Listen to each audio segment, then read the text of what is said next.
Hey everybody, welcome back to the Five Features podcast. We got a really special guest today, A10 Player of the Year in 2013, Big Five Player of the Year in 2013, multiple All A10 selections, Israeli League All-Star, 15th in Temple scoring, and I believe fourth in career free throw percentage. He's now the host of the Retired Rec podcast. Follow them everywhere on Retired Rec. Khalif Wyatt. Khalif, how you doing, man? I'm great, man. I'm great. Thanks for having me. Definitely, man. Cleve is joining me about a week after Temple takes down number one in the country, Houston. I admittedly, some fan I am, I was watching the NFL games that night. Did you get a chance to catch up on that? And what was the sort of reaction from there? It's crazy because I was actually watching Millersville because I was doing the scouting report. So I was so locked into what I got going on that I didn't even know the game was going on. And Yeah. then I checked my social media and I got a chance to put my head up and I seen like, oh, yeah, I saw that. I got super excited. And then people start texting me too. I was like, what? I didn't even know I didn't even know the game was going on. I was locked into what I was doing. And yeah, people start texting me, and it was just pretty cool. Is it tough for you to follow the team with all the stuff you got going on with your coaching now, obviously, and you got kids, so is it tough to sort of stay up with them, or you try to keep up maybe after the game on Twitter, check around? Yeah, I definitely keep up with them. Just not like up to date. Like not might not watch the game while it's on TV, Yeah. or definitely. Before I go to sleep every night, I'll check ESPN and just go to Division 1 and just scroll down and pretty much catch myself up on what happened today. If I didn't get a chance to watch any basketball. Definitely.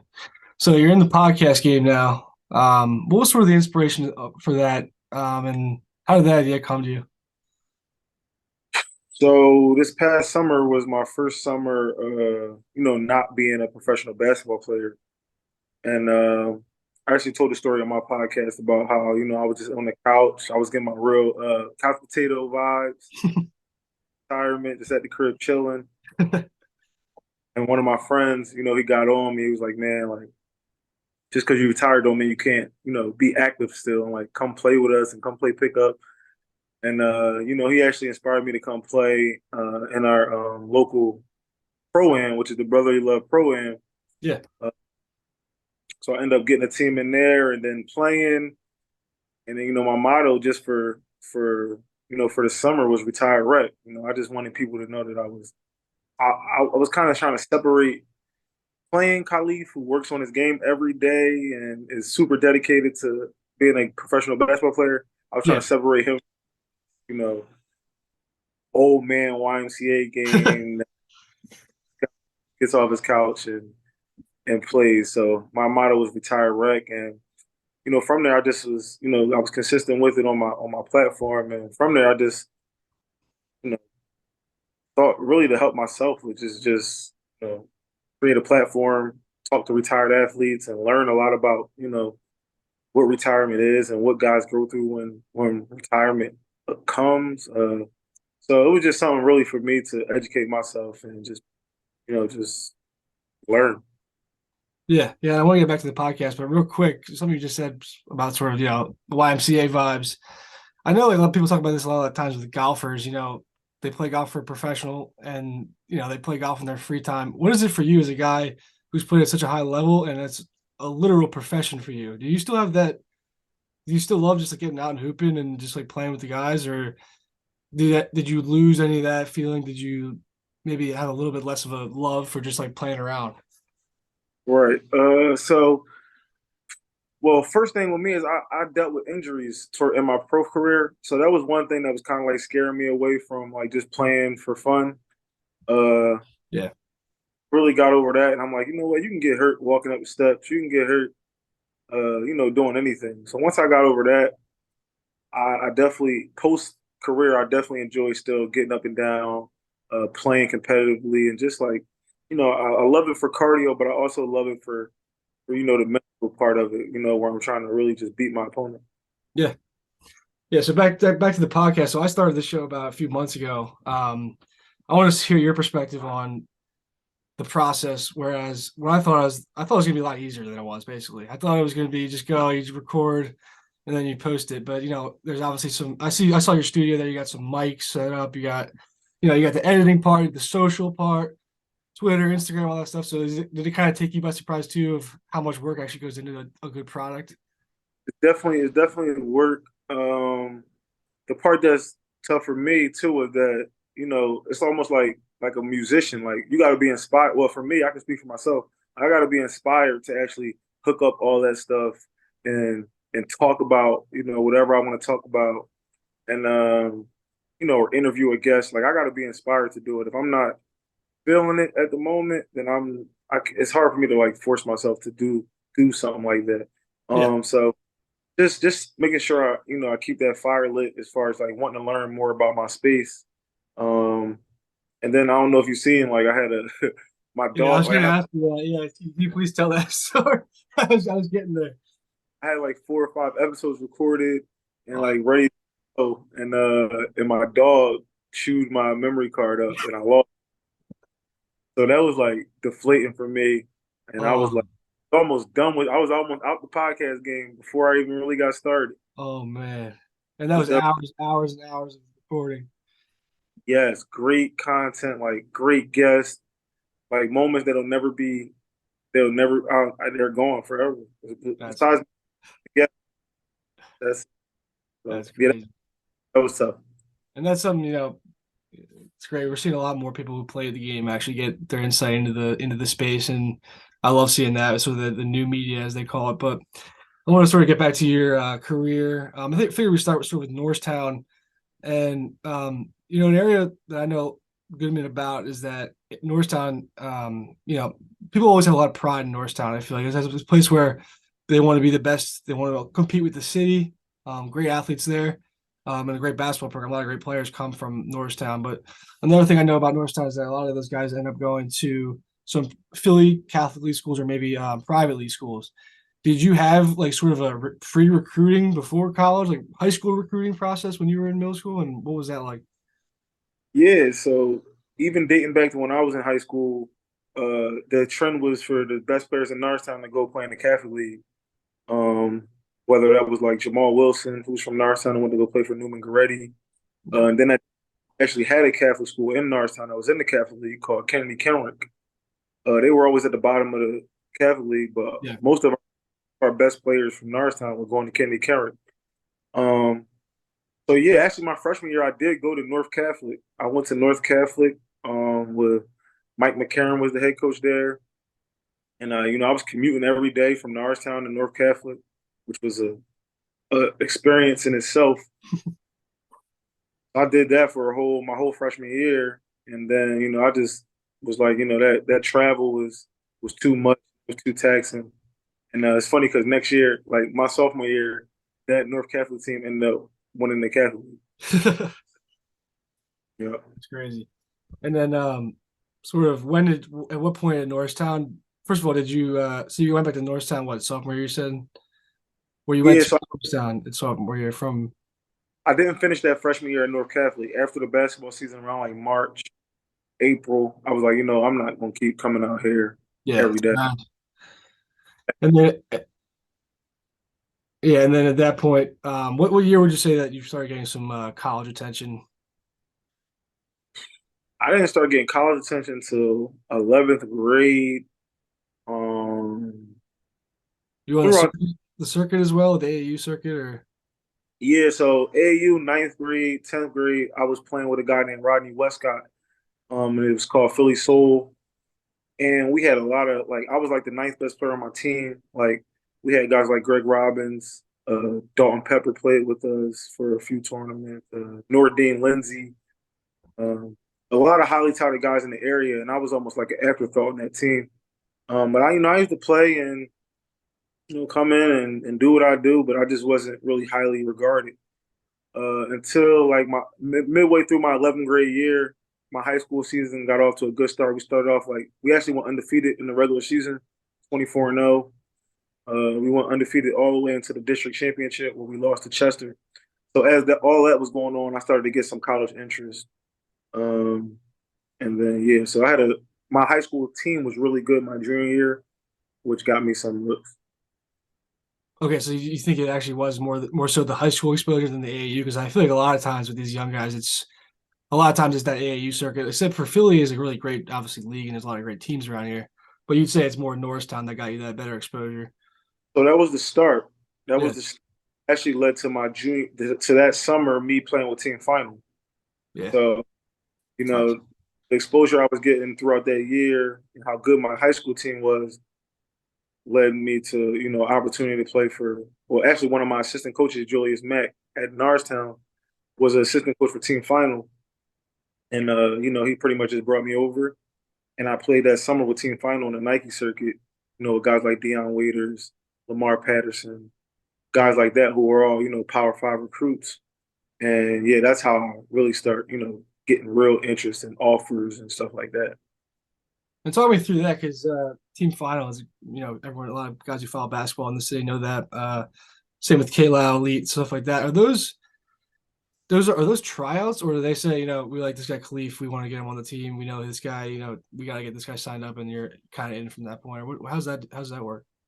So back then, when it was only one team final, they didn't have tryouts. We didn't have tryouts. It was just like they orchestrated the roster, they put the roster together.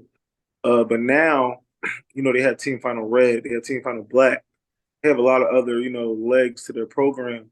So now they have tryouts and stuff like that. But then it was like this is who we want, this is who we're gonna go get. Definitely, that's cool. Yeah.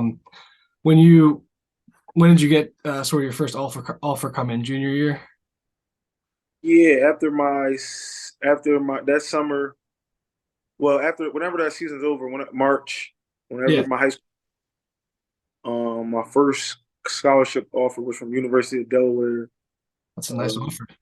Monte Ross and RC Kehoe. Monte Ross is actually at Temple right now. So every time I see him, it's always funny. I always let him know that he was the first one to offer me a scholarship, and always was. He knew he knew what a lot of people didn't know. Uh, you know, heading into my recruitment process.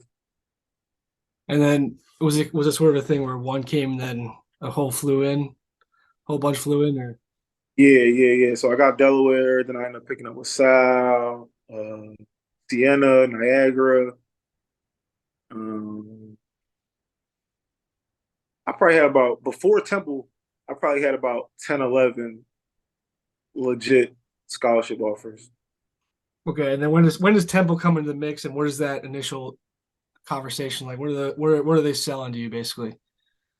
So Temple comes into the mix after Peace Jam. So if you know anything about the EYBL, Yep, it wasn't EYBL at the time, but we did have Peace Jam. yep. So after Peace Jam, I go down there and I have a good showing.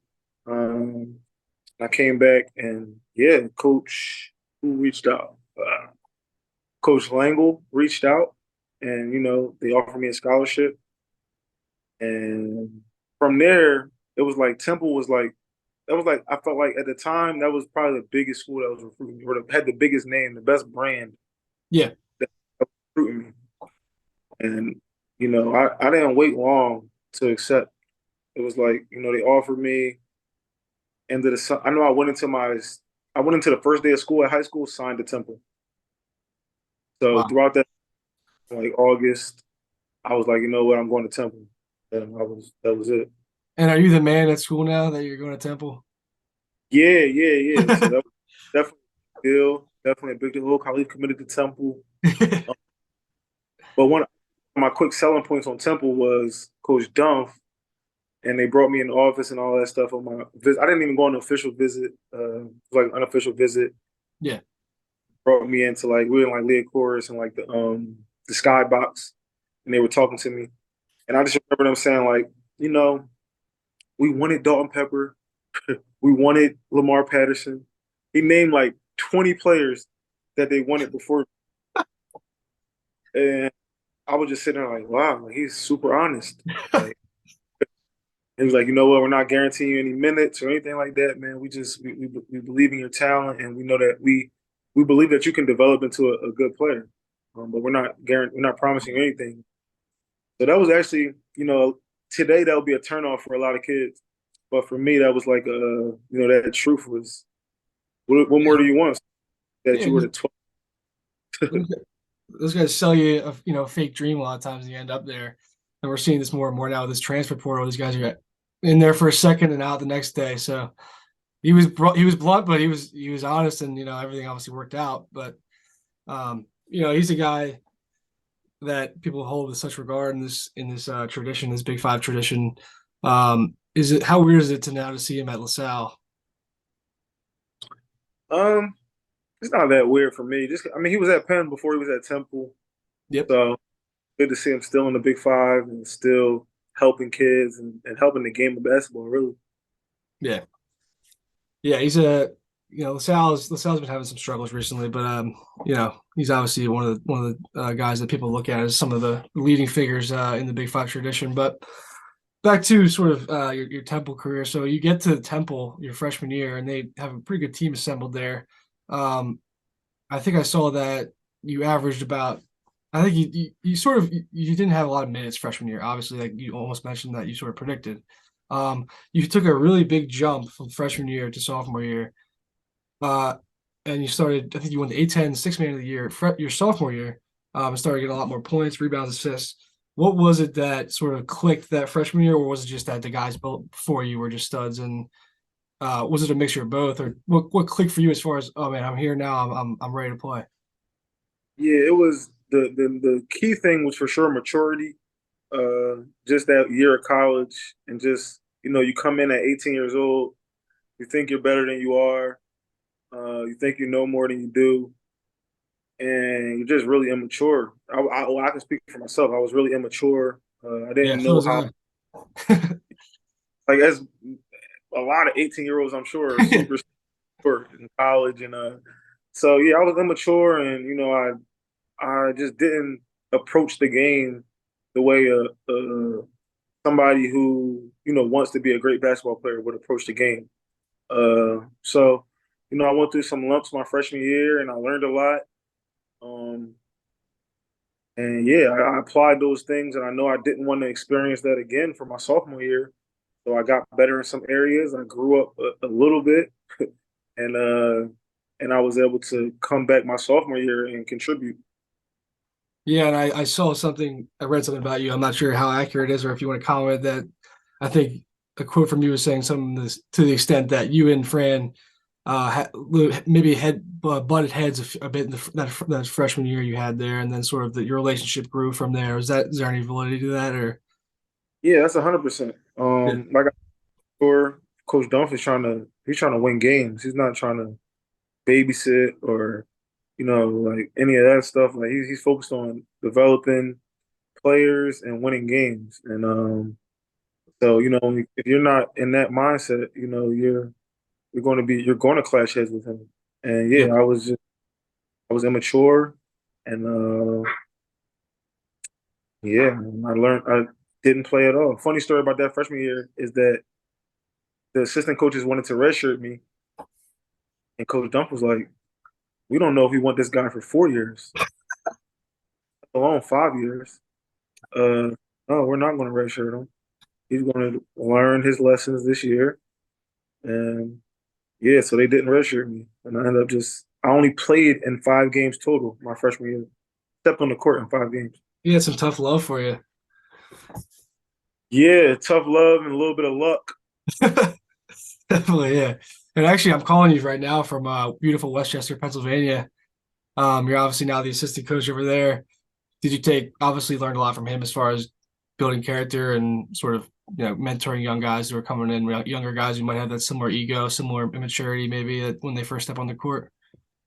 Yeah, yeah. I'm looking to play the role that Coach Dunph played for me for a lot of other young kids who are the same as me. I'm dealing with it right now. I'm dealing with kids who are just like me, and I'm able to talk to them from a place where where I've been there before. So, and I'm actually a professional basketball player that played for 10 years. So hopefully, you may be able to receive it a little better than maybe I even received it from a Coach Dunn. Yeah, It should come off a little different.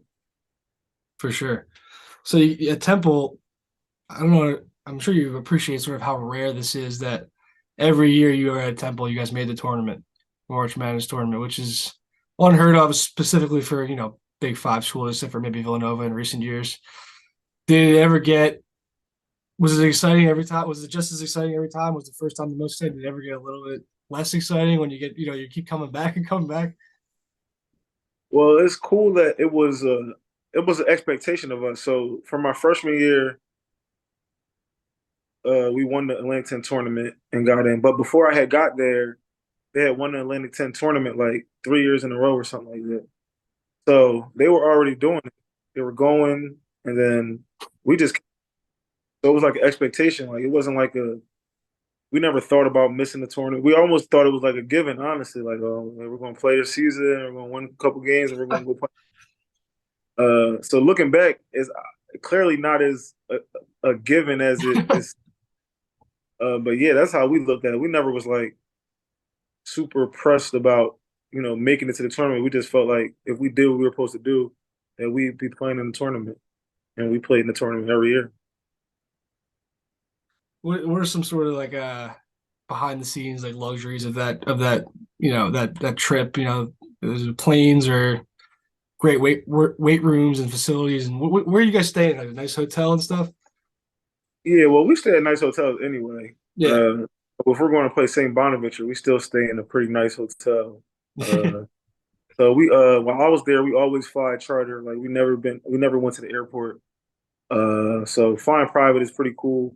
But as far as the NCAA tournament, um, the best part about the NCAA tournament is just the lights are just brighter. Like something about the lights in the gym is just brighter. Something about the pregame interviews and the sitting at the podium, everything's just brighter and it's just more eyes on you. Yeah. Just funner. It's just yeah. The best way to put it is that yeah, the lights just somehow just get a lot brighter for the tournament. Yeah, that's an interesting perspective for sure. And then I talked to a lot of guys about um, that extra hype you kind of get during those Big Five games, specifically because it means so much to the city, or at least it has been in the past. And those rivalries and the bragging rights are online are on the line there.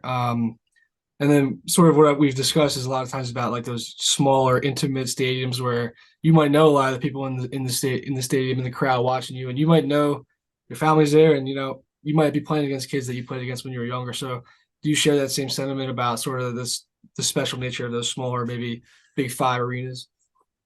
Yeah, for me, that's what the Big Five was to me. It was like, I mean, of course, I'm going to know people. I'm going to know kids personally from St. Joe's. I'm Yeah, going to know people from LaSalle. So that's all it really. That was the biggest difference for me. It was just like it wasn't that it was LaSalle. It was that like I know this kid from high school. A lot of these kids from high school. I know a lot of these kids from AAU growing up. So that just makes it more personal right there. So that's what it was for me. And just seeing how you stack up to those guys at the college level. yeah.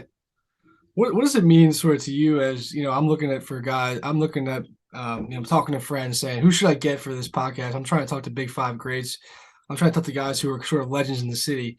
What does it mean to you to be sort of one of the top guys on that list as far as get Khalif on? He's a bucket. He's one of the best guys to do it in the last 20 years. What does that sort of mean to you as far as a guy from this area?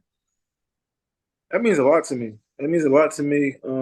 Just because when I started playing basketball, the first thing I wanted was respect for my peers. Like that was my initial motivation. It's like I just want when I go to the park, I just want them to pick me. Yeah, I was gonna say that playground mindset.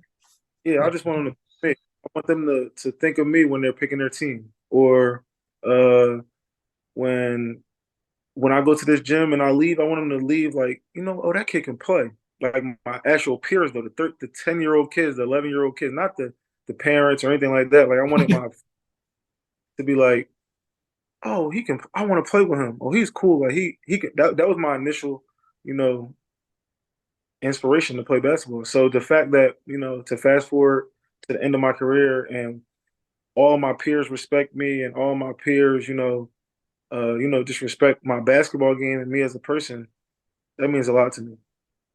When they're gonna get you in the Hall of Fame, the Big Five Hall of Fame? I don't know. I don't know how that works. I'm gonna start petitioning for you, all right? Yeah, yeah, man. It'll happen. It'll happen when it's Yeah, supposed to. yeah, True. for sure. So obviously, senior year, you're the guy. You were the guy before that, but you're really the guy now, and I think you average about 20 points a game, which is insane. Um, when did it click for you that, or how does that feel to sort of be that guy where our game plan now revolves around me scoring, and I know I'm going to be a lot of shit's going to be designed for me, and I'm going to have to get to the bucket. I'm expected to be scoring a lot of points if we're going to have any chance to win this game. What is that pressure? Does it fuel you? Did it give you any anxiety? Um, no, definitely didn't give me any anxiety. It was like it's almost like how they say it, like the rites of passage. Like you earn that's a you want that. Yeah, You go obviously. that's, you go through that freshman year, your sophomore year, you go through all that stuff so you can get to the point where they're depending on you to perform. And so that's how I looked at it. Like, it's finally my ship to drive. And like, what am I going to do with it? And from that, it's a tough place to be in, but should be as a competitor and as a leader, it should be a position that you want to be in. So Yeah, I enjoyed it. You get blamed for all the losses and you get blamed for all the wins. So like it's cool. Like so, I just try to do my part and be a good teammate at the end of the day, whether things were going good for me personally or not. Like I just wanted to be a good teammate and just really play good basketball and just be a good teammate at the end of the day. yeah. I'm curious on your perspective on this because this is something that's been going around sort of college basketball media right now. Is that specifically I saw this in the A10 a lot. I think some Frank Martin, the coach at UMass, was talking about this, and then some other coaches in the A10 about sort of the pressures and not as much as playing the game, but the sort of exterior factors in the terms of social media. Guys are in the spotlight and they're getting sort of pounded on social media. Um, People are so invested now, especially because these bets, the gambling aspect of the game, and they're chirping these 19-year-old kids saying I had $100 on you guys to cover. What the hell? And they said it's causing some issues in that regard. There's what are you as a player and a coach now? Do you have any take on that as far as how you can maybe deal with that or the state of Um, basketball as it is with this commercialized wagering stuff? yeah. So as a player, looking back at it, especially during my college career, and I told this story before. Um, it's crazy because looking back at it as a senior, like I never thought about like NBA scouts or like how many like who's at the game, uh, and or like trying to score 20 points a game, 20. Like, I never thought about those things, right? So Yeah, people that did think about those things and who do think about those things, I can imagine the added pressure that it puts on you and how it can impact your decision making. How you might take a shot that you might not want to take, but you just got so much pressure on you to perform. And I didn't have any pressure, not from anybody. Like it was just like play your I was game. yeah, I just was hooping. I didn't know. It's funny because looking back, like dang, I could have took into perspective like what there was some NBA scouts there. Maybe I should have guarded. Maybe I should have played a little harder defense. I didn't know it was NBA scouts there. Like that was never a thought. I was just trying to win the game and just do my thing. But it was never any added pressure on me. I never felt any pressure. But I can imagine this generation with social media and Yeah, this highlight culture that they go into the games when their motives aren't they're not about just going out here and having fun and winning. yeah, They got the game thinking, how can I set this up so I can get this layup or this 360? Like they're thinking things that I never even imagined thinking going into a basketball game. So yeah, it's different for yeah, sure. for sure. I sort of want to looking at the Temple career on your senior year, where you guys played NC State, beat NC State, the ninth seed, the eighth seed when you were the ninth seed. You had 32 points. And then 31. next 31. Oh, sorry, was that did I switch them? Then the next game you guys played the 31. number one seed Indiana with Cody Zeller was a player of the year. candidate, and obviously Oladipo as well. And you had 32 that game, I think, or is that what it was? I had 31 twice. Oh, 31 twice. Okay, so you doubled down on 31. Um, what was that game like? That seems like a crazy run that you guys had there. Can you talk about? I'm sure that's probably the most eyes that were probably on Temple basketball to that point, right? Yeah, I mean, like I said, it's a tournament, so everybody's watching. So yeah, that's just a like I said, it's like a rites of passage. Like you're a senior, it's over. You went through to get to this point, and it's your ship to steer for this. The biggest stage your team's going to be on. Like, what are you going to do with it? And I just went out aggressive and trying to make winning plays, and I ended up scoring a lot of points those two games, and we only got one win. And how did those last final games for your senior year? How did they affect your next steps? What was your thought process that senior year? What were your options? What were you considering? And that's funny too, because like I'm Atlantic 10 player, and that's to go back to our previous talk. I'm Atlantic 10 player of the year, Big Five player of the year. I could imagine people were probably thinking, I'm probably thinking about NBA. I'm probably thinking about, playing professionally. Yeah, I'm all these agents and stuff like that. And at that time, I wasn't even thinking about the NBA or overseas or anything. I was just thinking about the game that I had to play the next day. Like I was really in the moment. So when we lost to Indiana, it was like I remember the reporter actually asked me what was I thinking about next. I'm like, I have no idea. Like I'm shocked right now. Like yeah. so, uh, yeah. After I had some time to get over that loss and stuff like that, yeah, I immediately started preparing to be a pro. And for me, that was going out to Vegas for pre-draft, and working out with Impact and those guys out there, and they were getting me ready for the pre-draft process. Yeah, and I talked to Shiz Austin about the G League, which was then called the D League. He said it was the only league in the world where everyone's trying to get out. The coaches, the refs, the players. I thought that was a funny thing, but I actually seen some games there, and I would definitely maybe agree with that. What would you say about that mixed with the summer league? Obviously, they're a little bit similar, but they're those leagues that where these guys that have if you're not one of the guys that were already drafted high or you're like a top prospect, what is that league like for you as a guy who wants to show up, but those organizations want to sort of highlight those key guys? Right. So I'll tell a funny story that I told on my podcast actually that about my experience with the Sixers in summer league, uh, and like how I was projected not to be one of the guys that played. Like I was probably like they just brought if you ever see a summer league game, they put like 19 players on the roster, Yeah. and like 8 of them play, and 11 guys never play. Uh, like that's what happens at summer league. So I think I probably was like 14th or 15th going down there with the Sixers, Yeah. and Drew Holiday's brother Justin Holiday was on the team, Yeah. and Holiday was actually getting married that summer.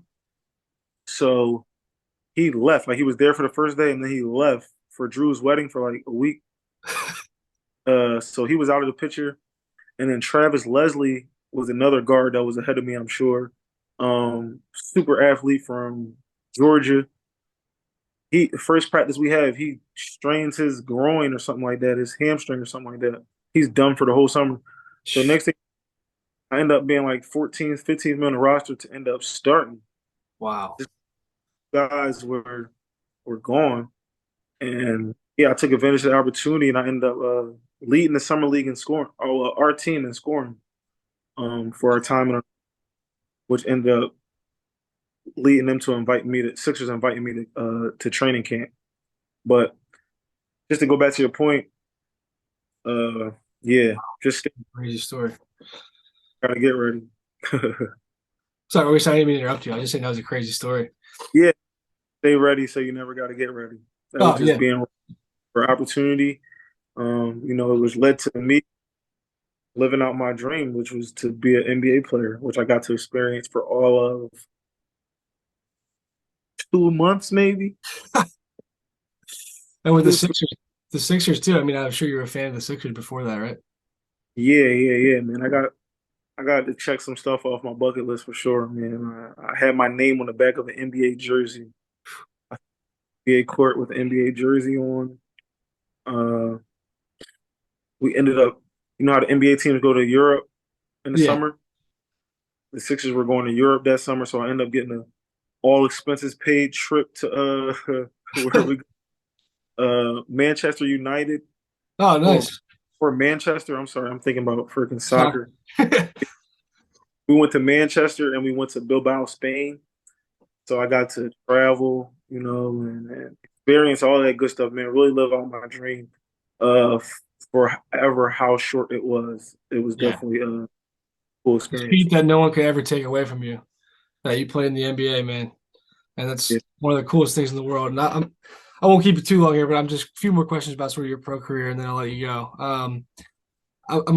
Your first stop internationally was China, right? Correct. And it seems like a crazy basketball culture over there. Can you talk about sort of those games over there and how crazy those fans are over Yeah, China is different, man. It's a lot of people for one.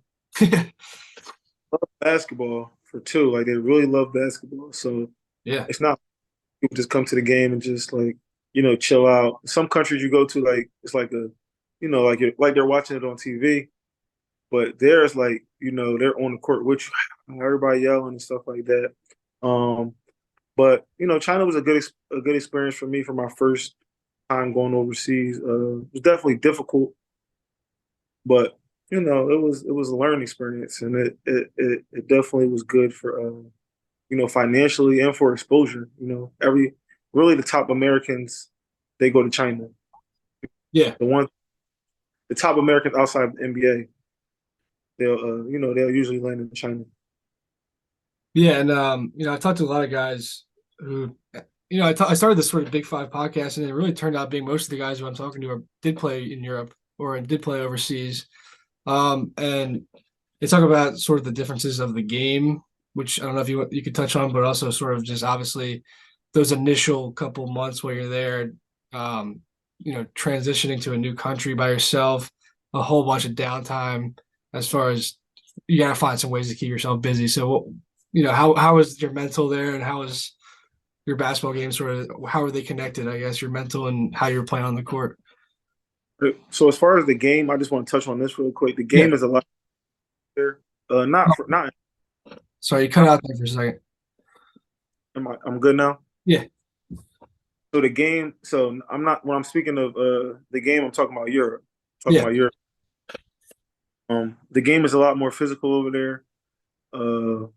Like really physical. Like it's like guys are allowed to guard and like be physical with you and manhandle you. Like so, it's like it's just more. It's more physical and to me, it's more. It's more strategic. It's hard to say because the NBA is the best players in the world. They are the best coaches in the world. I do believe that. But the European basketball, for me to watch, it's just a lot better.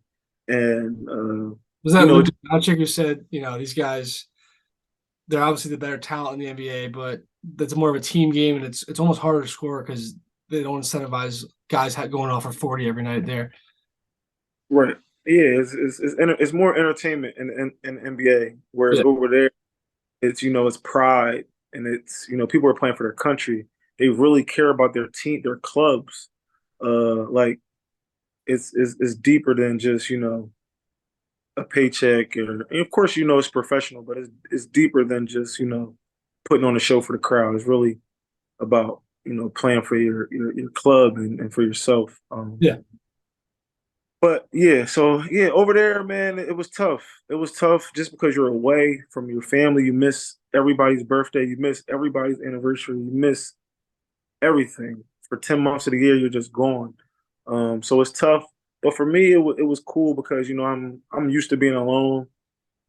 I'm a I'm not the only kid, but I'm 9 years younger than my older brother. So when I'm when I'm 10, he's 19. He's not in the house anymore. He's Yeah. being so I had a lot of only kid vibes. So I was used to being alone and entertaining myself, on my laptop, video games, reading books, going for walks. So I was pretty cool, just entertaining myself and staying level minded.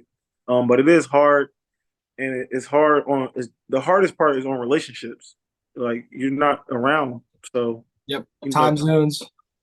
yeah, out of sight, out of mind, and you come home and you're a different person sometimes, and like you're just like it's hard on relationships for sure. Yeah. Yeah. Obviously, you're coaching now, and as someone who's a great player, as a professional player, how difficult is it to, people say it's tough sometimes for great players to be great coaches.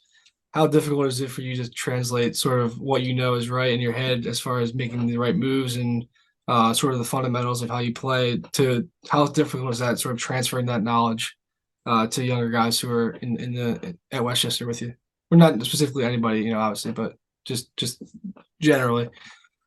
Right. So I'm super early in the process, man. I'm still learning a lot about what kind of teacher am I? What kind of coach am I? How do I best get my message across to players? So right now, man, I'm honestly just learning. I'm just learning who I am as a coach. Of course, I have it, how how I would love to see a basketball team play, and how I would love to see people guard and play defense and stuff like that. But I don't think that stuff is super important right now.